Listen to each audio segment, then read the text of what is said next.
Hello. Hello. Hi, welcome to A Couple of Sassholes podcast. I'm Brooklyn Johnson. And I'm Heather Terry. And for anyone who doesn't know, this is our power hour of true crime where we talk about fucked up people doing fucked up shit, usually for fucked up reasons or sometimes for no reasons at all. Today, we're going to talk about Mel Ignatow. Does that ring a bell?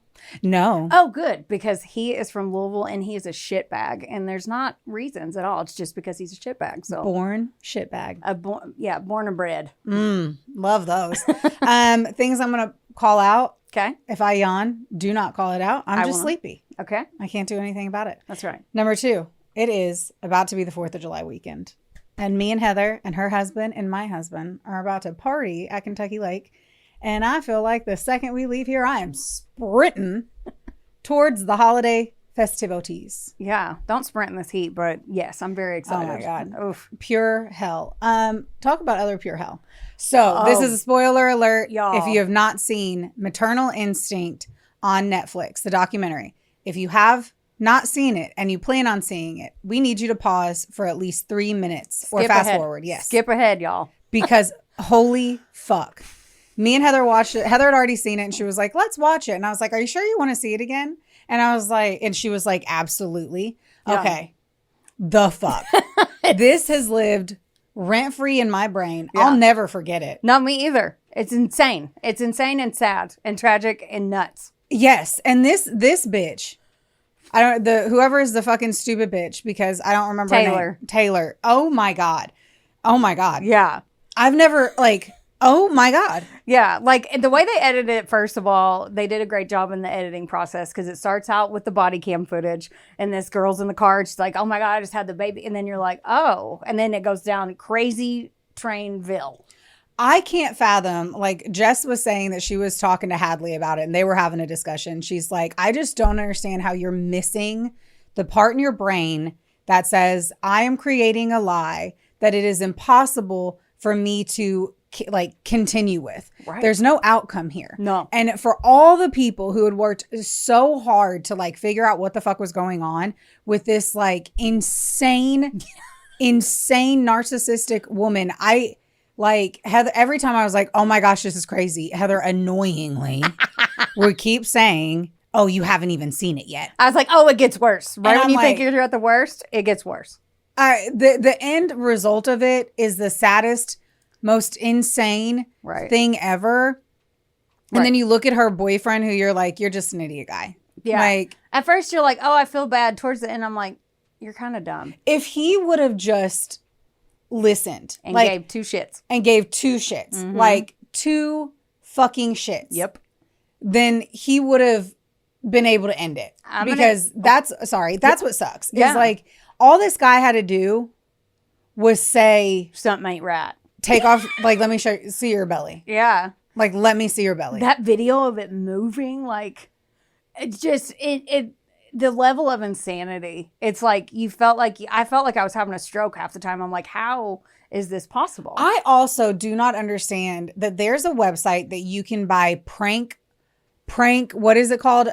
What are they called? The things where Not you the can Doppler radar. Shut up.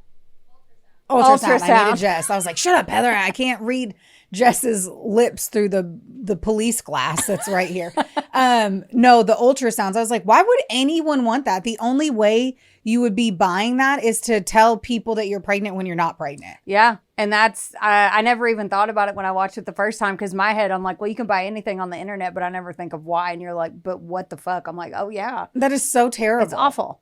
And then she lied about having money and all this crap. And I'm like, all these different fake personas. I'm like, what was the point of saying that you had $8 million, buying people all of this stuff, saying you're going to buy this huge farm whenever you've been with a dude for literally less than 7 months, having a presentation at their house to show them what you're buying when you don't have the money to do it.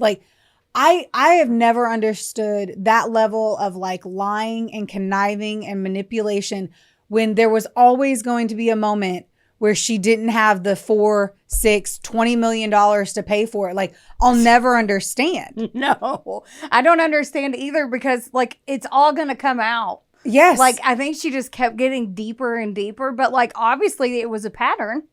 Yes. From high school and probably before, because in high school you don't just like, I think I'm gonna start lying to everybody. Like something snapped in her brain, something wasn't firing or firing too much a long time ago. And nothing was firing in the brain of her boyfriend. Oh my God. And his voice, he's just so calm, like, and it's like until the very end does he realize like any part of like, well, you know what it comes down to is for me to take any moment and project blame on someone else who was just dumb. Like that, we were talking about that. I was like, the dude could literally just be stupid. Like he could literally just be that dumb. Mm-hmm. That he just is through life. Somebody's in my story like that. Like today. He could have just been stupid. So I should never project that anything is his fault because it's not. Yeah, but it's natural human nature to want to be like someone could have done something. Yes, like how you never saw her with her shirt off and her and a stomach or felt the heat of the body, right? Like just touching a fake belly versus a real one, the heat and the warmth. Like I never even thought about that. It's insane. And then the biggest spoiler here. So I'm giving you another second to fast forward if you just touched this part. Right. The fact that she had a hysterectomy and that people knew she had a hysterectomy. That is the part that I'm just like, what the absolute fuck? And you're putting all of this on Facebook saying that you're pregnant and yeah, that part was like in that the hospital couldn't say anything. Oh my God. Like the best friends. Anyway, I digress. Watch it if you haven't seen it. Even if you get that, like we didn't even touch half of what they talk about. So we're not spoiling a ton. I mean, we spoiled. We did spoil, but it's like, it's the sell by date, not the use by date. Like, I feel like it was just a sell by date. Yes. I say it, but I'm like, there were already chunks in the milk, babe. Like the fact that we said the hysterectomy to me, I'm like, oh, that's like a huge one. So I don't know. That just made my stomach turn. I am hoping that there are like 8,000 psychiatrists and fucking criminal investigators and profilers interviewing this bitch and finding out what the fuck went wrong in her head. Oh, yeah. Because none of it. And all of it for attention. And I'm just like, I don't even like to get attention for something that like, even if I spent an hour working on it and you spent 2 minutes working on it, I don't even want all the attention for that hour of work. You know, like I can't. I don't understand how she does it. I don't know. The level of insanity it's unbelievable. Unbelievable. And the poor girl, anyway, the victims in that story get lost because she's so crazy, but the documentary at least did a good job of telling who they were. Yes. So anyway, I'm about to tell me you a story so we can go have a Kroger beer. What's a Kroger? Well, we grab like a cigar at Kroger. Ugh. No me gusta. No me gusta. Oh, this bitch. Okay. As I mentioned a few minutes ago, prior to the spoiler, I'm going to tell you the story of Mel Ignatow. Tell me. Okay. My sources, and this isn't all of them because that will also be a spoiler, but I'm going to tell you most of them. So Wave News, WLKY News, allthat'sinteresting.com, a little bit from Wikipedia, the Courier Journal, WHAS 11, CBS News, and then there's two more I'll tell you at the end. But if you haven't noticed yet, this one's from Louisville. Yes. About an hour and a half away from us. Okay. So I'm going to ask you a question. What would you do if you and Travis, your husband, bought a house and then you think you're younger and you're like, this is our dream house, possibly to flip, and you found something suspect hidden after you already bought it when you were like tearing shit up? Like, what would you think? I'm just curious. I mean, if I'm just flipping the house or I'm renovating to live forever. You're renovating to live forever and you find something that you're like, shit ain't right. Fully depends on my vibes on it. Okay. Because I feel like I'm pretty in tune with shit. Yeah. So if I feel okay. What if you feel like shit about it? Then I'm moving. Yeah. Okay. We're gonna flip it and we're gonna have to find something else. That's what I think as well. So I just wanted to ask you that. Put a pin in that for now. Mel Ignatow was born on March 27th, 1938, like I said, in Louisville. He lived there his whole life. And I'll focus more on the crime and the aftermath, but you know that I'm into the early life part, so I'll just tell you a little bit about it. There wasn't any evidence of a bad childhood. He didn't have like a drunk dad that hit him. He wasn't sexually abused, and nothing of that nature happened to him. And by the time he was an adult, he was a traveling salesman for an import-export company, which to me sounds like money laundering or drugs or something, but that it was actually legit. And when I say traveling salesman, he went all over the world. He made $80,000 a year back in the 80s. Fuck yeah, motherfucker. Yeah. And in today's money, that's about $235-ish thousand. Inflation's dumb. Yeah. And needless to say, Mel be loaded. So, because at this time, he's like in his late 40s. This is a picture of Mel. Okay. He looks like a science school teacher. Yeah. Oh, that's perfect. Yeah. Yes, he does. Insert photo here. So now he's 48 years old. He has a banging ass house in Louisville. He has a giant yacht. And by the way, he made $235,000 and has a yacht. I guess my brain cannot compute. Some places said yacht. Some places said because I know that since your past life when you I was like, do you know the tonnage? Yeah, I know. Because one time I called a ship a boat, and I thought you were going to break up with me. I know. So, I spent too much time working at cruise lines. I know. In Miami, so I am passionate about whether or not it's a ship, a vessel, a boat. Carry on. I'll stop. It's not a dinghy. I know that word from the Titanic. No, so he named his yacht, ship, boat, his big ass fancy floating vessel. Yes. Motion lotion. I couldn't leave that out because it's weird as fuck. He might as well have just named it lube. Yeah. KY jelly. Motion lotion. Fuck? I know. And he likes younger women. I know. Oh, shocking. You know what I wrote? I know it's shocking that a rich white dude wants arm candy. Wild. He needs those young titties on boats, man. On the motion lotion. Okay. So he's divorced. He has 3 grown adult children. And let's just say Mel be dating. And I'm sure putting the motion lotion to good use. I'm sure too. During all this, he did have an on-again, off-again relationship with a woman named Marianne Shaw. Actually, it's Shore. And then for some reason on the last pages, I started writing Shaw. Oh my gosh, I get it. You know, and I'm like, I'm not changing all that. So I wrote at the top, it's Marianne Shore, not Shaw. So just so in case I slip up, you've been warned. We now have a legend for this. That's right. Insert that name for that one. I'm falling on my sword. Okay. So Marianne Shore had on again, off again with him for several years. Now, it was very toxic and controlling, but thanks to Mel, they kept finding their way back to each other. So Mel's like, you know what? I think I want to start dating again. His best friend's girlfriend is like, oh my God, I have the perfect woman for you. She's like, oh, you have to meet my friend Brenda Schaefer. Brenda was 34 years old. And her friend was basically like, look, she's dated shitty dudes. She needs someone older and more stable than these idiots that she's dating. That's pretty much the vibe that I got from them. Part of that dude's look screams sexual in any way. Agreed. So for the fact that his boat is called what it is, it's just it's like the thought of touching his pepe is gross. Things that make you go blah. Okay. Yeah. This is Brenda Sue. She is freaking. We both need longer arms. We do. We have T-Rex arms. She's so cute. She is super pretty. Yeah, she's so cute. And she has amazing bone structure and the nose. I would pay a plastic surgeon $24,000 for. She's very 80s beautiful. She's one of those timeless faces. But it's not overdone. She's not like the 80s big hair. She literally has big hair, but it's not like bleach blonde with, she just looks like a cute, normal, girl from the Midwest.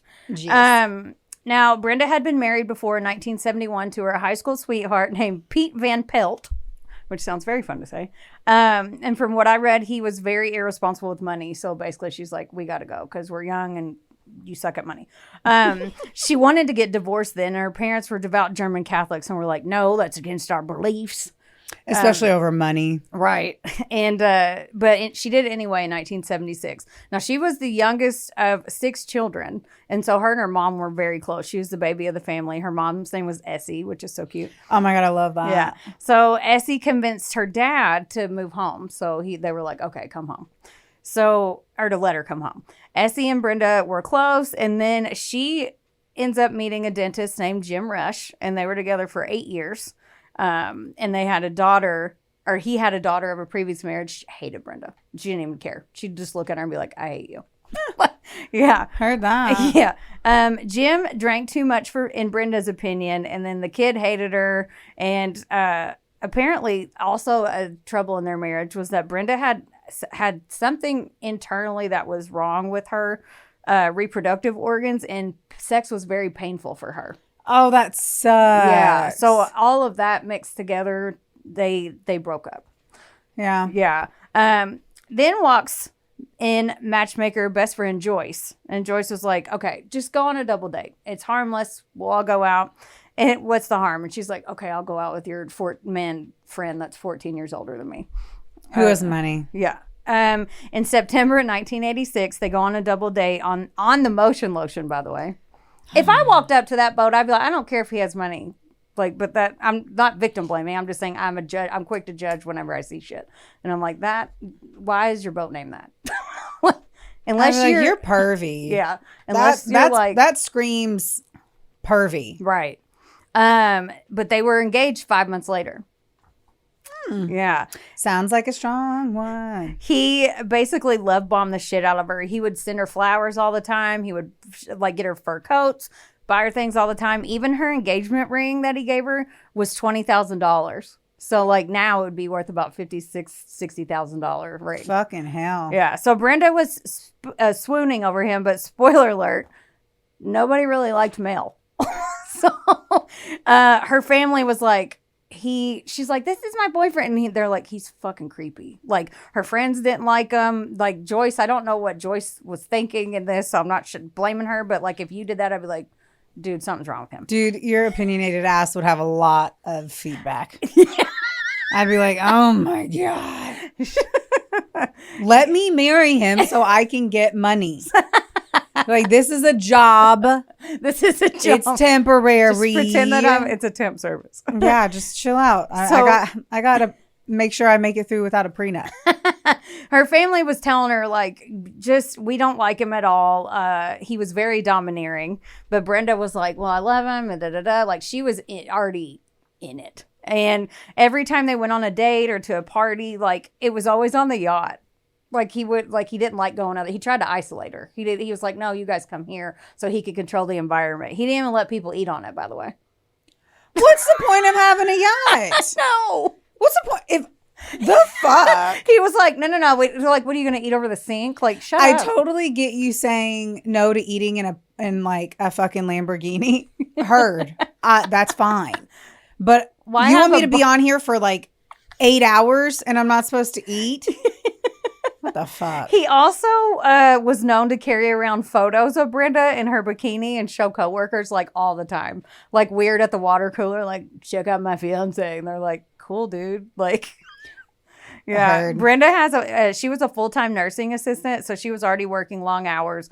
But then Essie, who already had a heart condition and lupus, she got really sick. Mm-hmm. So she told Mel, like, hey, I'm going to move home and help take care of my mom.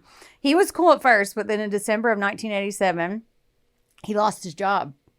And he went off the rails even farther.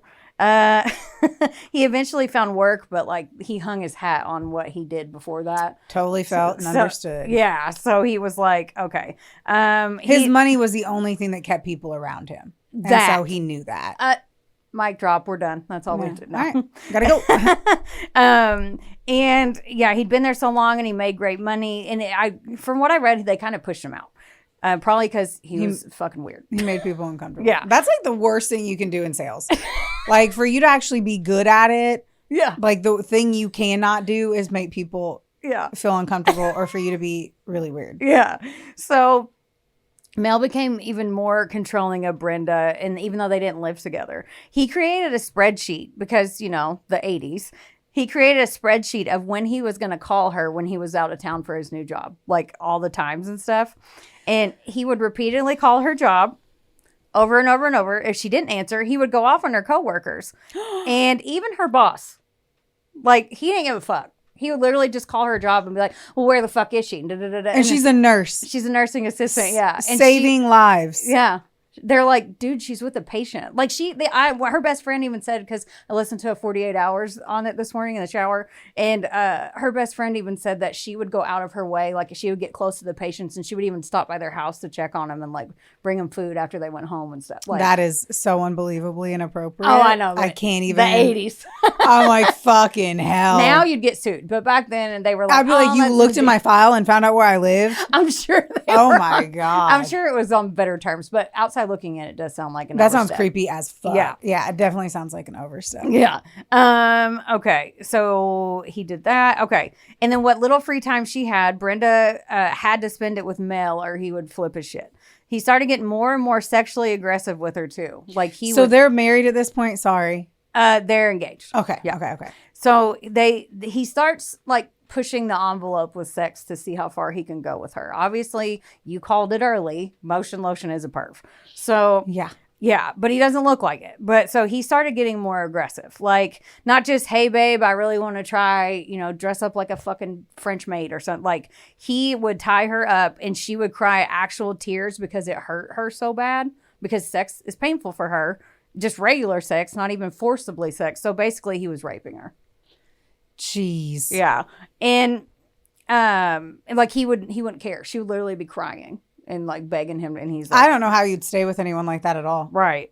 At all. Like, out. I'm out. Yeah. I'm not hitching my fucking cart to that wagon. Right. And in all of this, like, it was hard for me to be like, why didn't she leave? Why didn't someone? There are questions that are going to be left unanswered. So it is easy to not victim blame, but to think where her headspace was. So I totally get that statement too. I have not known who the victim was, because then you said victim to the other dude too. So I've been very confused. Very confused. So I don't know if I'm allowed. Am I allowed to talk shit about people or what? Yeah. Who? Well, I'll get that. Man, we do this shit because I talk so much shit because I'm Brooklyn talking shit Johnson. That's right. And usually I go in and I ask Heather, who's the victim, so that I know to not overanalyze their choices. Because sometimes it comes off like I'm victim blaming. No. And she didn't tell me it before this episode. So now I'm over here like, oh no, it's fine. Because even when I was typing it, it's really hard not to point fingers. So. And also she's not living with him. So like she could have stayed in it. You know what I mean? Like I have a lot of questions unanswered also. Yeah, so heard that. Okay. So he would pressure Brenda into having group sex. And Mel was obsessed with anal. Okay.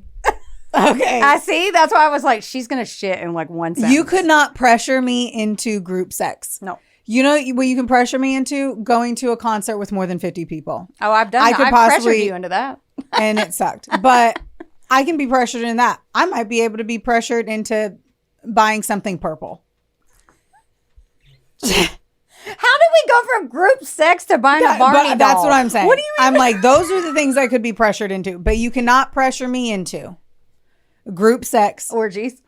Orgies, anal. You guys heard that first. Nobody asked her for anal or an orgy because it ain't happening. There's no pressure. It's where she draws the line. Take her to a fucking Matchbox 20 concert. She'll go.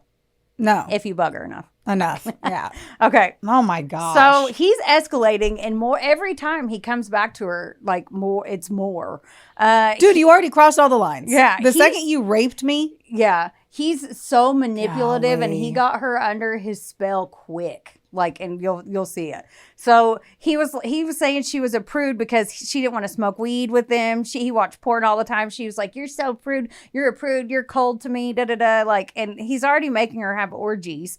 And then he also gave her what he called sex tablets he got somewhere from overseas. A gas station. Yeah, but when he because he would have to travel like to Japan and shit, and like it was a date rape drug. So she wakes up not remembering anything, and she's like, I'm not taking that drug again, because after he pressured her and was like, you're such a prude, and she's like, fine, fuck it, whatever. And then she wakes up and was like, I have no idea what happens, and now I hurt. Like, yeah. So and he's in his 40s. He's 47 or 8 at this point. This is unbelievable behavior for a guy this age. Correct. Yeah. Like, yeah. And so she's like, I'm not taking that pill anymore. And he goes, well, I can get this pill in you some way or another. Like, and she's like, what? Yeah, I don't understand why she didn't leave. So Mel was a salesman, and he was very manipulative, and he could schmooze his way out of everything. However, Brenda is like, this is not right. Like, this is horse shit. And she starts telling people, like her coworkers, her friend, her hairdresser. They said she was known to be a bit naive, but I think that's why it took her so long. But also the time frame, like we're supposed to be polite, like, you know, all this, True. like the female state of mind, and especially like she grew up in a smaller part of Louisville, and like She probably feels like he chose me, I was chosen, and also and he has money, Catholic and guilt. I'm gonna be taken Like, care of, and there's a lot of factors, I think. there are, but yet none of them. None of 3 them- plus 2 still don't equal fucking 8. You know what I'm saying? Like that still don't work. Right. My math ain't mathin'. That is accurate. She told her brother's girlfriend that they had gone, Mel had taken her to the Smoky Mountains. She woke up one night and Mel, she was laying there and she wakes up. Mel had a rag over her face and it was chloroform when they're on vacation. She said, "What the fuck are you doing?" And he was like, "Well, you've been too keyed up lately, so you need something to help relax, to put you to sleep." But she was sleeping. I was already sleeping. Like, she was like, "I was sleeping, you fucking psycho." The girl, like, and then hell. the girlfriend was like, "Dump him right now." Like, and she knew, Brenda then was like, "Yeah, I got to get out of this." I would dump you, dude. This Yeah. will always remind me of Nicole when she literally was like, "This is a close friend, so it was okay that she did it," and I wanted to dump the guy anyway. Yeah. But she literally was like, "Dude, he had called like 18 times in a row," and she was like, "I am not dealing with this." She literally grabbed my phone and dumped him in a text message. And she was like, "I did it. I dumped him for you." And I was like, "Okay." And I put the phone down and then shut it off. I mean, Like, that's, yeah. And that dude was just doing a little much. Yeah. And she was like, "Fuck it. I'm not even doing it." I'm like, that's what a friend needed to do. Right. I'm going to dump him for you. Yeah. So, like, but she knew that the girl was right, but she Yeah. was also really scared of him. Like, because of all the things she had gone through and like the isolation and the brainwashing, like he got into her head bad. But she wanted to find a way out. So she got back in touch with her ex, Dr. Dentist Jim Rush. In September of 1987, This seems like the absolute worst thing she could have done. I agree. She told Jim that she had dumped Mel and had to see, but she was like, I'm not done with him. I have to see him one more time to give him his shit back. Like, I'm going to break up with him, give him his stuff. And her mom, Essie, is like, "Oh my God, thank God you're finally dumping him. We've been telling you this forever. And, but I want him to come over to our house with your Yes. brothers." Like, and she was like, "No, I'm just dropping it off. I'm giving him the jewelry back. I don't want anything to do with him. And then I'll be done." Like, I personally think, after everything I read and watching the interviews, that Brenda did not want to put her family through what he could possibly do. And she was also embarrassed. Like, I think, I get it. You know what I mean? But I'm I over here just shaking my head like, no. yeah, I think she As was. a female, you have to protect yourself. Oh, agreed. Yeah. And she was putting herself into a lion's den and she knew it. Yeah. So she was worried about what he would do to her family when it was like 4 against 1. Yeah. No, now Yeah. it's 1 against 1, male Right. versus female. You're in his fucking place. Mhm. I'm disagreeing with a lot of Yeah. the choices of her today. Oh, she could have made better choices too. Like, so. All of them. Yeah. All of them were bad choices. Yeah. The only good choice was like, sure, I'll go on a blind date. Everything after that, no. Right. And she was like, "No, I'm just going to, I'm dropping this off, but I'm going to get back together with Jim." So on September 23rd, 1988, 2 years after they met, this went on for 2 years, she went over to Mel's house to break it off. And her dad was like, "Well, I'm waiting up for you." Like, so by 3 a.m., she wasn't back. And he called Mel. And Mel was like, "She left around 11:30 p.m. I haven't seen her." And then Mel called back to their house. And he's like, "Hey, did she make it back yet?" And her mom was like, "Yeah." She stopped and said, "Yeah, she's here." And he goes, "Oh, really?" And then her mom was covering for her because she thought she had gone straight to Jim's house. So she didn't want him to come over there and do all this. So she See, was like, and then on top of that, a brother should have just gone with her. right. Ah, man. Yeah. I'm over here so untrustworthy that I'm like, they're so like, Right. dude, if somebody got me, I'd be like, bamboozled. It's hard for us to think objectively too, because we do, Yes. one, we do this, but two, that this was like 30 or 40 years ago. So yeah, like that's back where you're still whenever hitchhiking you could almost, hitchhike and like leave your doors unlocked and shit. Yeah. So like I get where you're coming from, but like And time also, it was frame. before the internet, where we now know of every fucking terrible murder in the world versus just what was happening in Louisville, Kentucky. You know? Right. Yeah. So her mom lied for her, and then by 4 a.m. Brenda still didn't show up, and her dad's like, no, and he calls the cops. Mel didn't know that they called the cops, so Mel called the cops as well at 4:15 a.m. to report her missing, which is weird because her mom said she was home. So how did he know she was missing? But he did anyway. Stupid fucks. So man. 2 hours later, Brenda's car was found along Interstate 64 heading westbound with a flat tire from a nail.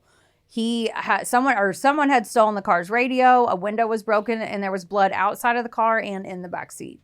And you could tell somebody tried to pry the trunk open, because I'm assuming the 80s, back when you had to use 2 different keys to get into the trunk. Yeah. So somebody had tried to pry that open, but it didn't work. This is the route that Brenda would have driven as she was going from Mel's to her house. It was about half a mile away. And if her car had broken down, she could have walked a half mile. This is currently smart. Yeah. That was a smart move.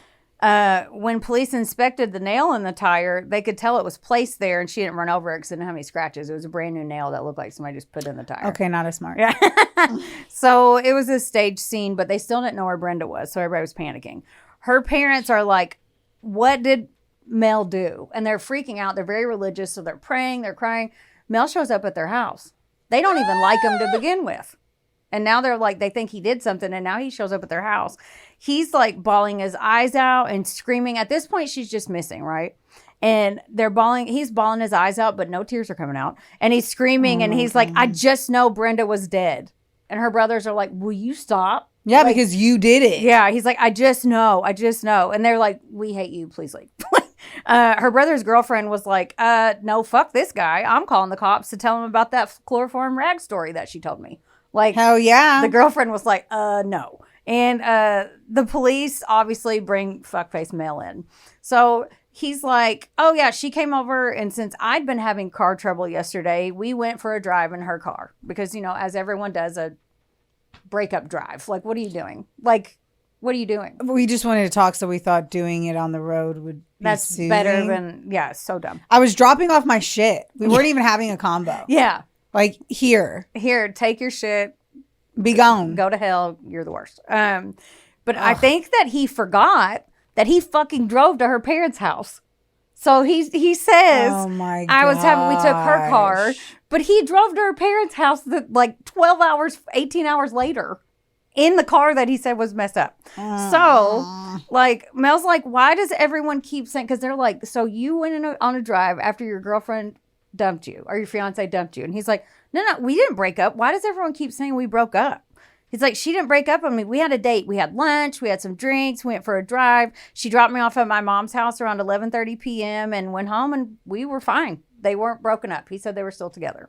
He said he left around midnight. He walked to the Skyline Cafe close by to get some chili. You know, that nasty Skyline with the spaghetti and the... I don't know why they act like that's the cat's pajamas. No, I said it's a regional thing. So if you guys don't know it, look it up. But it's got spaghetti with like chili, cheese, and onions on the top. And it's basically like shit. And if you want to shit your pants, go eat that. Yeah. Yeah. And it looks like you did shit your pants. Yeah. But like I don't know. He said he didn't know anything was wrong until about 3:30 a.m. when he spoke to her mom, which is also weird because her mom said she was home. So he then said that he was like, well, no, you need to look at her exes. Her exes are crazy. Her ex-husband, Pete, who that was 15 years ago. And then Jim Rush. And he kept talking over them. Like, I heard some of the audio. He kept talking over them and controlling the conversation. He was asking way too many questions. Like, he was actually interrogating the officers. And they were like, what is he doing? Like, oh my God. Because he was using sales tactics. So I don't feel like a sales tactic is speaking over people.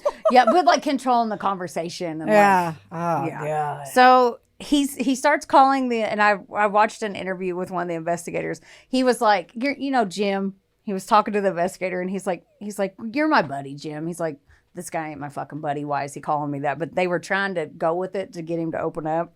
So he was like, I know what he was doing. Yeah. And then when Brenda didn't show up for work on Monday, obviously her job freaked out because her boss said that she was the best nursing assistant he had ever had. She worked there for like 12 years. He said she was the best, and no call, no show. She'd never done that. So Brenda's best friend Joyce is all over this. She's like, Mel is abusive psycho, and you need to talk to Marianne Shore. So she thought they'd been sleeping together behind Brenda's back. And I'm going to show you a picture of her. And that's the lady friend that I mentioned earlier that I got the name wrong. Shaw. Yeah, Marianne Shore. Look at a photo of her. And she looks like a gym teacher. A gym teacher that has no right being a gym teacher. She looks like a baked potato. If she was something, she's a russet potato. She did, yeah. If she played a cartoon character for a kid show, she'd be the potato. You remember the cow on Rocko's Modern Life? Just because I wore that shirt yesterday, I remember that. The who? The cow. His best friend, the cow. She's shaped like the heifer. Cow. The heifer, yeah. I'm over here like, she's like, oh, the heifer. Yeah. Okay, anyway. Wonderboy Media is not only the proud producer of this glorious magic imploring your ear holes right now, but they're also a big deal. Get in touch with them today to make all of your dreams a freaking reality. From using their bangin' ass podcast studio, where we are right now, to creating amazing videos and editing our content like the mystical mavericks they are. Your podcast can go further when you have a Wonder Boy. Hit up Drew today at WBOYmedia.com. Or text him day or night at 270. Just kidding. Does your face look like a mugshot lately? Then it is officially time for you to visit Hetef Aesthetics in Owensboro, Kentucky or Nashville, Tennessee. That's right. Go see our girl Amber Teasley and her team because they'll have your face and your skin look like a damn filter. And their staff is absolutely amazing. It's like a mini Botox party, which personally is my favorite. You leave looking fresher and you don't have a hangover. Another good thing is that if you go in there and you tell them that a couple of sassholes sent you, you get 15% off of everything. That's unbelievable. So if you have been considering getting that glow up and making that ex jealous, it's time. So, like, do you want to know how Marianne and Mel met? He hired her to be a nanny back in 1974. Before that, she was a receptionist at the job. So, like, they met through work. The nanny. The nanny's never a good idea. Always the nanny. Yeah. Also, Mel, just for the record, Mel's kids hated her. They did not like her. She doesn't look look like a nanny. Like a nice nanny. She looks like, what's that? Trunchbull? Yeah. Yeah. She looks like she wouldn't let them eat while she was eating. You know? That's what she looks like. No soup for you. Okay. Marianne is like, they're interviewing all the people the detectives are trying to get the backstory on Mel. Marianne is literally the only one who's like, he is such a good guy. He's such a good guy. The only person saying anything positive about him. When police talked to Mel's ex-wife, Sharon Kippen, she's like, oh, you want to talk about my ex? Here. Hands him a 12-page typed report that she had written on him. Like, hands it to him. Here you go. Oh, my God. I love her. She's my superhero. I know. Because they were like, oh. And it was like before computers, so she had to fucking type that on a typewriter. So I don't remember when computers came out, so don't quote me on that. So she said... Sharon says that Mel used sex as a weapon. For example, and he was super controlling. This is just one example of the 12 pages. One time he thought that she used too much water and he anally raped her as punishment. For using too much water? Out of the faucet. She had the faucet on too long. Yeah, he's crazy. And he bought her... And he also bought her the exact same engagement ring. Like, he gave Brenda the exact same, like, picture. Just, like, add to cart? Yeah. Like, buy again. Buy again, yeah. Ugh. So, like, but yeah, you use too much water, so I'm going to do that to you. You're fucking sick psycho. So, oh my gosh. One day after they divorced, Sharon, she dropped her ring, and it cracked. So, he had bought her a fake that entire time. She thought she had this, but he was like, oh, he got her a knockoff. So the cops are trying to piece this together. And in the meantime, Brenda's family's still trying to get to the bottom of shit. They're helping too. And Brenda's brother, Tom, was like, I'm going to wear a wire and I'm going to ask him to go to dinner. Because everyone was like, he did something and we need to figure it out. So everybody's trying to get to him. So then, of course, Mel's cocky ass. He was like, I'll go to dinner with you. So he shows up. He gives them a list. Like, he wants to talk about where you think his quote unquote missing fiance is. He should be sad. No. This is what Mel does. He gives her brother Tom a list of 42 items with all of their values. He said that she didn't, even though she didn't break up with him, he said that Mel told Tom that Brenda was like, if something happens to me, be sure that you get this stuff from my grieving family and make sure they give it back to you. And she's still considered missing. This is like within 5 days of her. Her brother's like, I'm going to go to dinner with him. And he said it was the hardest thing he had to do was sit there and know that he did something and he wasn't saying it and not come across the table when he did that. Oh my gosh. Yeah. This is how arrogant. That is arrogant, insane. Yeah. Because at that point, I looked it up, but he had controlled all of her finances and she had to show him all of her everything, her insurance stuff, everything. So, yeah. And then, let's see. Then he said that Brenda told him that if the items weren't found, if something happened to her, the funds of the insurance for those items were just as good as long as Mel gets them. Why would that conversation even come up? And then, okay, 5 months go by and they still have squat. And then remember that boss that I mentioned, he wanted to find his best employee. He was trying to help so bad. He was an elder, like he was getting up there about to retire and like he just wanted to help some way. So he sent Mel a threatening letter. He sent it to his friend in Florida first to postmark it from Florida. Nice. But he had told the cops he wanted to do it and they were like, don't do it. And he did it anyway. So he sent a letter. He said a group of Cuban assassins was going to hunt him down and kill him if he didn't tell the police where her body was. This is precious. Yeah. And I don't even know what the fuck to say to that. Right. I'm going to put that on the shelf and let it sit there until it molts. It'll come back. So Dr. Spalding, that was his name. He was an elderly man and he said that and they were like, no, but he did it anyway, like I mentioned. So Mel brings this letter to the police. Mel, the suspect in this. He brings it in there and he's screaming. He was like, I demand you press charges. This is harassment. This is this. He said, I even had a heart attack. No, the fuck you didn't. Oh my God, I hate this guy so much. Oh, yeah. So they were so annoyed, but they had to go to trial because the doctor technically did something wrong and he was demanding they press charges. So they had to take him to trial. This is the thing. This is a waste of taxpayer money. Right. This is the thing. Mel testified under oath. Like he was there was no need. They had everything. They had the letter. You didn't need to get up there, but he likes to be in the spotlight. So he's like, I'm getting up there. So the defense attorney was like, okay, cool. Did you kill Brenda? Did you kill Brenda? They were like, if you're getting up there and swearing on the Bible, we're just going to start hammering you with questions. And they were like, we're going to get him to crack under oath. He didn't at all. Of course not. Yeah. He's crazy. I know. So Dr. Spalding was found guilty of a misdemeanor terroristic threatening and fined $300. So they went through all this for that. But this backfired on Mel because it gained a lot of media attention. Good. Yeah. Which lit a fire under the police's ass because they're like, great. Because it was already in the media a little bit, but now it's like, oh my God, what's happening? Yeah. And they were like, Mel, he had to have had help. Like they go back at it and they're like, there's no way you can stage the car on the side of the road by yourself. Because someone's going to see you, because Interstate 64 is busy. Someone would see you walking down. Yeah, but it was like midnight, 1 a.m. Like we don't know the time, right? Yeah, she went there late. Yeah, he said she left around midnight, so... But still, that's what he said. Yeah. Right? Right. So it could have been At 2 the end of a.m. He could have called whenever he got home at 4. Right. So they began to shift their focus to Marianne Shore, the one that still stood by him saying the ex that was like, he's a great dude. They brought her back in. And I listened to the detective talking about this. This is what they're yelling at her at this point because they've talked to her before and now they're like getting pissed off. They said, Marianne, we know Mel killed Brenda. Brenda was beautiful and he loved her and he still killed her. You're fat and ugly. He doesn't give a shit about you.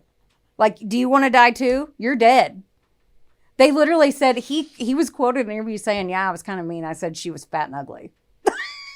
I mean, man. Well, it's he was true. getting mad because he knew she knew something. And he was like, "Fucking tell me, I'm getting pissed I mean, off." that's hilarious. Yeah. That's The way he said it, he was like, "You're fat and ugly." Jeez. Yeah. And after all this, she's still denying it. And she's like, "Give me a polygraph then." She failed it. And they're like, "Seriously, dude, we know you know something. He's going to kill you." And they pressed her. And finally she caved because they were like, "We'll give you a plea deal."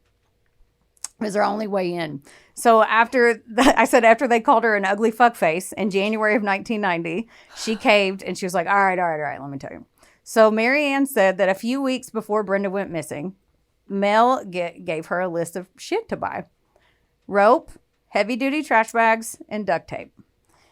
Mel said he was going to bring Brenda over to Marianne's house for sex therapy the day she came over, and not to break up with him and give him his shit back.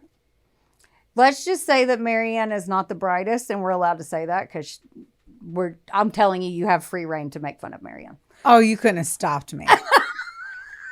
You couldn't have stopped me. So apparently she tells him, I just did it because I trusted him, and she didn't ask him any questions. But I said, she's not the brightest bulb in the tanning bed. That's just the dumbest shit ever. Like I just trusted him. Okay, I get trusting people. Yeah. I totally do. Yeah. But when it's... Even if I handed you a list, you'd be like, what's rope on here? Like, what? Obviously, there should be follow-up questions, especially when the person is crazy. I don't know. Yeah. Yeah. If you ever gave me murder style list, And I was like, here, buy this. I would literally say cash or card. I'm going to do cash. This feels like a cash transaction first. Number 2, do I need to leave the state to buy it? And who the fuck are we using it on? That's like, no part of me does not feel like you're going to kill someone. Right. But you'd still ask me something, right? Yes. Okay. So, I'm going to give you another example of why Marianne is not the brightest bulb in the tanning bed. During her interview, she calls anal sex, because she talks openly about her and Mel's sex life. She calls anal sex annual sex over and over and over. And they're like, you mean anal? And she's like, yeah. And they're like, cool, that's the wrong word. I want to take this microphone off the stand and slam it into the plush carpeting beneath my feet. Yeah. And that too is a grown woman. Yes, she is. Fully grown, apparently. She big potato. Fucking fuck. Yeah. So she like that. And then she's telling him that Mel used to paddle her with this paddle, and he had it engraved. And I've just put this in here for sport. It was like kind of a ping pong paddle. So I don't know the reasoning behind it, but it said on it, it was engraved, and it said, to Mel from Jeff. Jeff is Mel's brother. So, like, even if your brother casually was like, oh, you love ping pong. Yeah, maybe it's a ping pong he used thing. it in the boudoir. But, like, Jeff was just... And so now they're like, why'd your brother give you a spanking paddle? And they're like, no, it was probably just ping pong. 100% that must be ping pong related. But why is he using that in the... Like, in I mean, sex? ping pong paddles are not expensive. I know. And he's got a ton of money. Yeah. So I personally would not be wanting to think about my brother as I'm slapping that ass. Exactly that. And she's just saying it like, oh, whatever. So, okay. Oh, geez. Okay, buckle up because it's about to get brutal. Great. Just letting you know. Okay. So this is still Marianne telling him what happened. So when Mel brought Brenda over to Marianne's house, he tied Brenda face down on Mary's glass coffee table and sexually tortured her for hours. Mel's like, Marianne, do this with me. And she said no. But he did give her a camera and had her take photos, but was like, do not get my face. My face is not in it. So not only is he torturing and raping this poor woman, he asked this lady and she's taking pictures. And she's doing it at his house? No, or it's her house, I'm sorry. Her house. Marianne's house. Yep. The fuck. I mean, that's just unbelievably terrible. So and someone sad. like he said he loved, you know. Yeah. So like, and then she said he took Brenda into a bedroom. Some other things said that she left the room. I don't know what to believe at this point because she's a fucking idiot too. But he killed her with chloroform after hours of that. Like he held it on her face because she was like subdued until she quit breathing, and he killed her that way. They buried Brenda in the woods behind Marianne's house in a grave that Mel had dug with her 2 weeks before this. Also, oh my jeez. Also, she said that the week before they did a scream test. So Mary stayed inside. He went outside because it was a rental too, by the way. It was a rental house. So he wanted to make sure nobody could hear her scream. Like, it's so sad. Like, it was all planned out. And this whole time, they're like everyone is probably screaming right now, why didn't you stop this? And she's like, well, he said it was for sex therapy. I didn't know he was going to kill her, but I'm like, dude, shut the fuck you're up. You're lying. Shut the fuck up. She dug a grave. Shut the fuck up. Yeah. You dug a grave. You bought murder weapons. Right. And then you watched him. What did you think that she was going to do after she was sexually abused, raped, and tortured? That she was just going to be like, well, here's my stuff. Yeah, I dropped that off. So I'm going to go. Thanks for the time. No shit. The cops are like, well, all right, this does make you look guilty, though, because you literally just said you were accomplice. Looks guilty. Yeah, it doesn't look guilty. You are guilty. Right. But they were like, but we need more. So it's kind of like, she's their only hope at this point. She's like, all right, well, if you give me a plea deal, I'll take you to where Brenda is. And I'll wear a wire with Mel. Dude's in the back of your yard. We'll find it. Yeah. Stupid fucks. And they agreed that if she held, and she had to testify against Mel in court that she would only be charged with tampering with evidence. Are you fucking kidding me? That you're about to. Are you fucking kidding me? Mm-hmm. I'm not kidding. The evidence. Okay. Number one. Okay. Good. I need water. You go. Number one. They know where the body is. It's a rental property in a backyard. Go fucking find it. Oh, it's a big wooded area. But I don't give a fuck. Yeah, you can find it. Right. You can fucking find it. Mm-hmm. So on that, you would have had the evidence. Right. So there was no need that was the only one. Right. The fucking recording of the place where she went to buy those items. More evidence there. Mm-hmm. And, I know. No. You're about to get. She's just yelling at me. No. Okay. So that, yeah, I don't really agree with that decision either, but, and I'm not sure. Tampering with evidence. Do they know the definition? I don't even know. Who are these cops? Give me their names. I'm writing a stern email.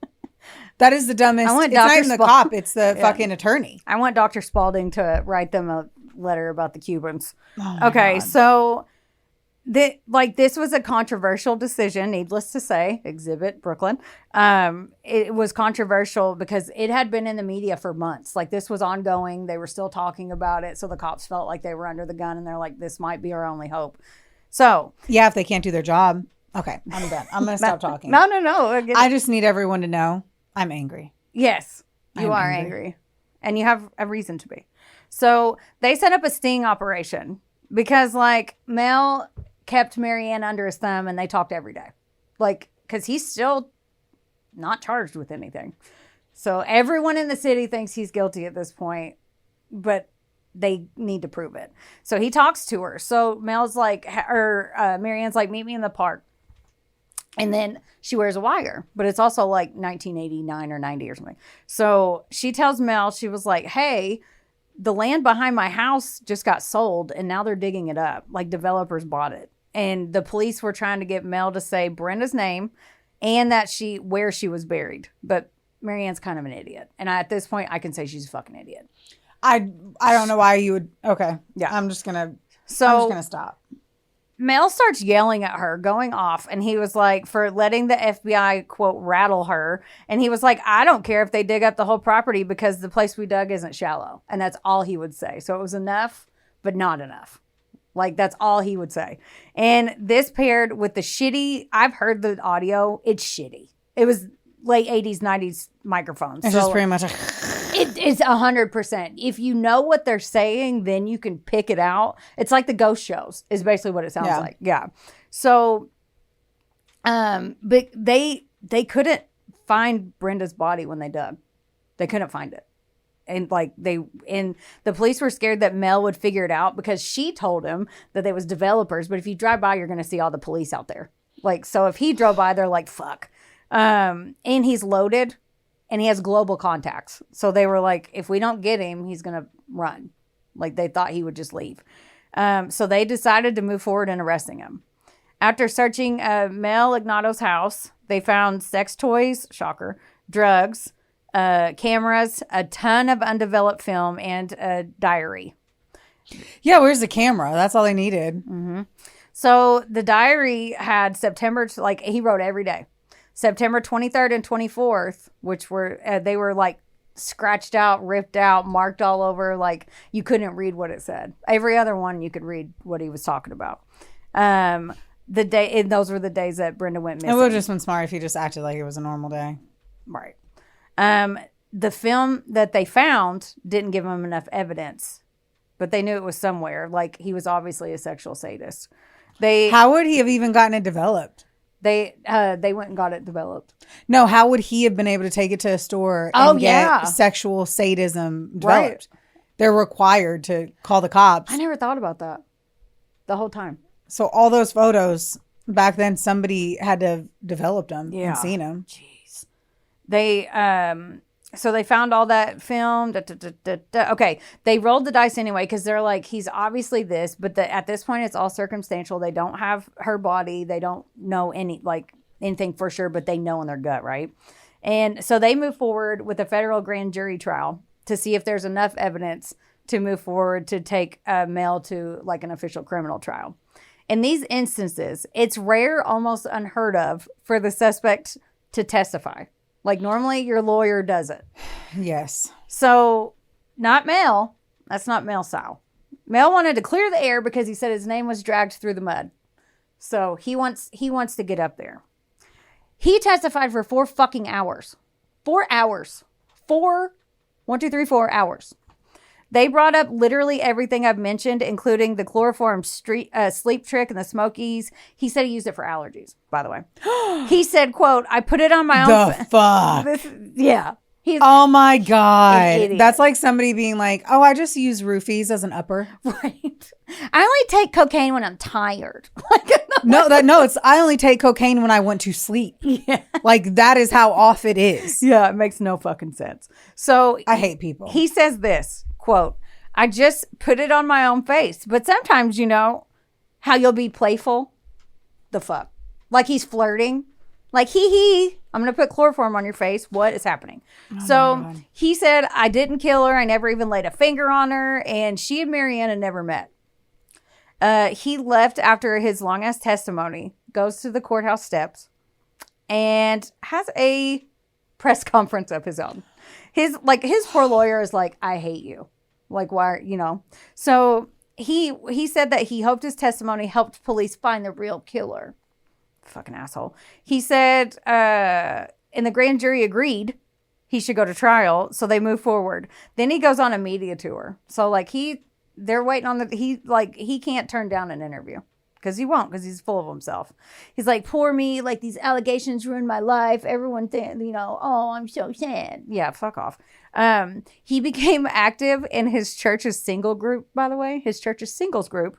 It was called BYKOTA, which stands for Be Ye Kind to One Another. I put that in there just to see that look right there. Oh, man. So the police, and I can't explain why they didn't do this yet. They finally fucking bring in a cadaver dog. I don't understand why. I don't know. I looked. I couldn't find why they waited. But they finally got it.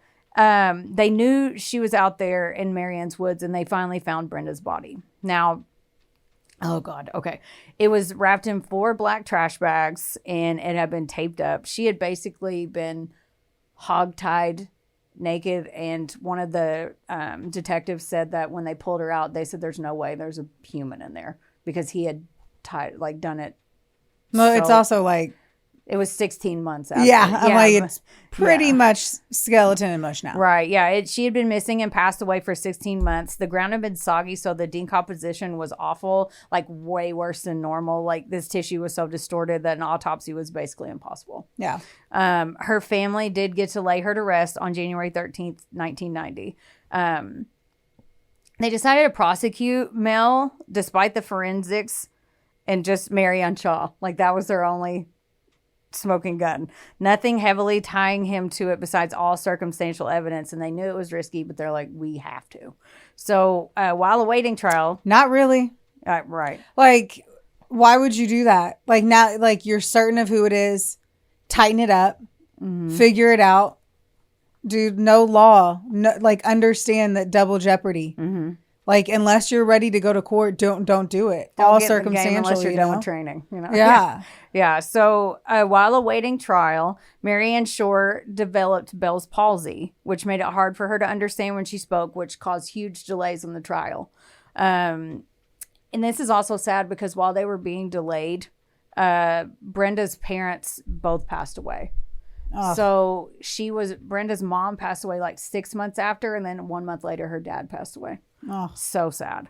In December Poor siblings. Right. In December of 1991, Mary Ann was finally well enough to take the stand. And that photo is from her on the stand, by the way. She was a horrible witness. And when I say horrible, like even the lawyer was like, she was terrible.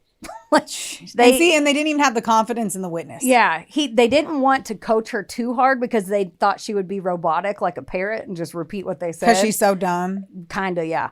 Like legit. This is disappointing in every level. Right. But then, like, it bit them in the ass because they should have coached her harder. That's what I'm saying. Yeah. You didn't have it. You did all of this on circumstantial evidence and one witness, and you had a weak witness, and you rushed it. Agreed. So, for starters, they talked about her outfit. When Mary Ann Shore showed up to court, she had on, like, her ass was hanging out of her miniskirt. Like, she's so ugly. Why would she think that? Okay. Yeah, I get it. Like, and she was laughing when she was on the stand like a ton. And they're like, what the fuck? So she shows up and she doesn't sound confident. She didn't know, like. But her ass is hanging out. And she didn't remember stuff. She was laughing. They're like, she's the worst. She also, which obviously they rolled the dice with this too, because she had previous fraud charges and the defense brought it up. Then she lied on the stand about how many times that she'd met Brenda. So they were like, she said, oh, I only met her once. And then like 10 minutes later, they said, well, what did she look like? Can you describe her? And she goes, oh, you mean the last time I saw her? And they're like, you just said you only met her once. She literally got up and ran out while she was like, ran out of the courtroom. They're like, what? Like she was doing a grand jury testimony and she ran out. And so then after that, it wasn't hard for them to make her look like the jealous ex that hated Brenda for taking her man instead of a dumbass accomplice. So after 3 weeks at trial, the jury deliberated for 6 hours and they found Mel Ignatow not guilty of all charges. I would have too. Yeah. I 100% would have too. Mm-hmm. You didn't do your job. Right. It's infuriating, to be honest. So Mel had been waiting in jail for 2 years while the trial. So he immediately got to walk. Yeah. The jury said that police had tunnel vision, and because they interviewed a couple of them, and I heard them, and one guy was like, they even moved the trial out of Louisville to Covington, Kentucky, to try to because it was in the press so much. They were like, we have to move it out of town. And then they moved it far. I know, right? My God. Somebody said that the jury wasn't. I don't know how they worded it. I don't know what the prosecutor did, but one of the things I listened to, they said, well, the jury there in Covington wasn't used to the style of the prosecutor. I don't know what the hell that means, but that was said. So they took it 2.5 hours away. Mm-hmm. Like, yeah, it's in the same state. Yeah. Yeah. So, but the jury was like, they think that the police got tunnel vision and they had a weak case, and the judge was pissed. Like the judge was like, what the fuck? He thought they made the wrong decision, and he wrote Brenda Schaefer's family a letter saying that justice would be done in this life or the next. He felt so compelled. He was so upset. So I'm not done, sadly, but this is so sad and it pisses me the fuck off. So leading up to the trial, Mel had to sell his fancy-ass house in Louisville to pay for his defense attorneys. He'd been in prison for 2 years awaiting the trial, and he had to sell it from in there, and he didn't get a chance to clear it all the way out. But the cops had torn it apart. Yeah. Like, obviously, looking for shit, and they didn't find anything. In October of 1992, a young couple bought Mel's house. They knew who it was sold by, and they were like, this is going to be a steal. We're young. Let's whatever. At the end of the day, the crime wasn't committed in there, so why would you care? Right. They were like, fuck it. Yeah, I wouldn't sage care. that shit and let's go. Yeah. So, but they were like, this is our dream home. But they didn't like his taste. They said it was garish. But because he had like pink bathrooms and stuff. When they were ripping up the carpet, they found an air vent that had been covered up by this ugly-ass carpet. Inside the vent, they found a baggie. Isn't that a fire hazard? I'm so sorry. Yeah. I don't know. You covered it up with carpet whenever you turn on the heat? Yeah. Maybe he had that closed off. Like maybe he had paid somebody to close it off. I don't fucking know. Well, they wouldn't have been able to open it up? Oh, like close it off from the tube part. I don't know. Not HVAC. That makes no sense. None of this makes Love sense. you, but like that makes no sense. And then there would have been evidence of that. But I'm just like, that feels awfully fire hazardy. Yeah, right. I know. And they found a baggie inside. Yeah, they found a baggie inside with 3 rolls of film, a necklace, a ring, and a bracelet. This scared the shit out of them because they knew it had bought Mel's house, but he had walked. So they were like, oh, God. They arrested Mel and developed the photos. It showed, there was 105 of them, by the way. It showed a man with his face cut out of every photo sexually torturing poor Brenda Schaefer while tied to this coffee table. 105 photos, and it was out of the frame in every one of them, but they used moles and hair patterns to match it to him. Thanks to good old double jeopardy, though, in the U.S., Mel could not be tried again for the same offense, and he'd already been acquitted. Yep. Which is what you said. Exactly. They decided to bring federal perjury charges against him, though, because he had testified in front of the grand jury. Valid. So, like, they had to do what they could, saying that he didn't kill Marianne or he didn't kill Brenda, and that they had never met, so he lied. And then they offered Mel Ignatow a fucking plea deal. They had no other option. They did it because they didn't do it right the first time. Right. And they also said they did it because they didn't want the photos. They were so horrible. They didn't want them public. Like the ones of her last moments on Earth when she was being tortured. They didn't want them made like shown at trial at all. They were that disturbing. But they did say that he had to admit that he did it publicly, like, because he's trying to say he's innocent. They're like, no, you're going to fucking tell everybody you did it. Of course, him being the fucking shitbag that he is, he said that there had been reasons he did those horrible things, but there's no excuses. Shut your mouth. Shut up. And then he tells the family, he has the audacity, I hate this man so much, that she died peacefully. Like, fuck Mel. Fuck you, Mel. Fuck you, Mel. Right. He was sentenced to 8 years in prison for the perjury, and he was out in 5. Yeah. The state went after him again for lying during the trial against Brenda's boss for writing the letter because he lied again when he was up there. So they got around it, got him again, got another 9-year sentence. In 2006, Mel Ignatow was released from prison and moved into an apartment just a few miles away from where he killed Brenda in Louisville.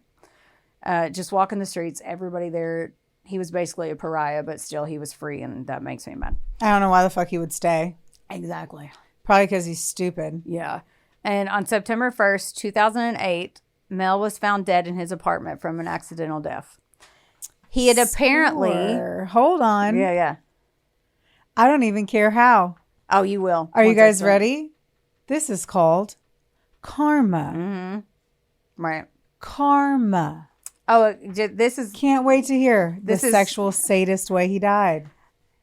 Mel Ignatow had apparently fallen through his glass coffee table and bled out before anyone found him. So after he killed Brenda, torturing her on a glass coffee table, one ended up killing him in the end. How did he fall on it? Now, like, he was old and feeble. He's like 70 at this point. They said he wasn't in the best health, so his neighbors said he probably fell into it and it broke and he died. So in total, I'm making sure he got 9 years and 5 years. Well, he got 9 and 8, but he no, was what out he in actually 5. served. Oh, so yeah, like. Did he 14. serve the 9 for getting the 9? I think. Okay. Yeah. So he got 9 years for the letter. For perjury. They charged him on a federal level for perjury because that one was a federal case. Then they used for lying on the stand. Yeah, and then they used a loophole on a state level and charged him for lying again. Okay, because it was a different court. Got it. Yeah. Okay. Because I was confused about that too, and I was like, I better look this up. But yeah, they did the best they could for a shit sandwich at that point. Yeah, that they put together that with Old Mayo. Yeah. So like, there's still today. There's a lot of sadness and outrage about this case. In like we have been saying the whole fucking time, it could have been handled way better. But that's the sad story at the end of the day of the brutal murder of Brenda Sue Schaefer. It just feels like the police did not do their job, and it's like all of them had never worked a case before. That's how it looks for sure. There's no way. And I'm saying this because we had a house that had the vents in the floor. There's a lip on it. And if they were able to open it up, obviously see there was a vent, see a bag, reach in, get it. If anyone who was in that room would have paid any attention, there would have been a lift up in the carpet. Just a hair. I think it was shag. I'm sure it was shag. And I'm literally thinking from the shag type. Bag. But it still would have been like a small little, or right. If a person had a brain, they also would have looked in the room and been like, there's no vent. Yeah. Like, I'm just going to say it on that one. Steph was missed. Now, number one, to not have cadaver dogs when you knew where the body was. She was telling him, she's like, I don't know. It's out there somewhere. Like, she was like, it's in there. Yes. And I don't understand why either. I couldn't find it anywhere. I couldn't find it. And because they probably didn't want to highlight the fact that they were all stupid.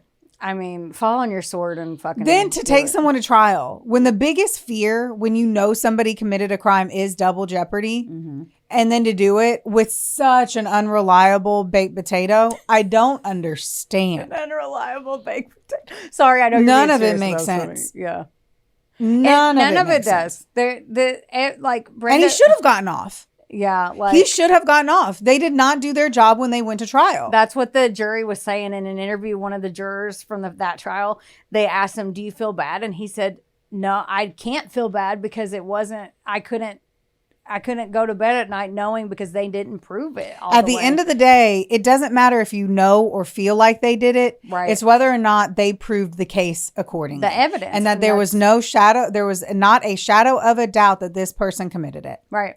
And that's what he said. They poked holes in it. Their star witness was there's no evidence. Like, she was awful up there looking like a slutty hoe potato. And why they didn't potato? I don't know. Yeah, it's really sad for her family. Like, they interviewed her brothers and stuff too. He got 14 years. Let's be honest. We've seen people get 14 years for murder. We've seen people get 7 years for murder. Yeah, 8 years for murder. Yeah. So, unfortunately. Yeah. He still got what he deserved. And knowing that he bled out slowly, that's pretty okay too. On a glass coffee table, how ironically, of all things, it was. I'm intrigued by your question in the beginning because why wouldn't somebody keep the house?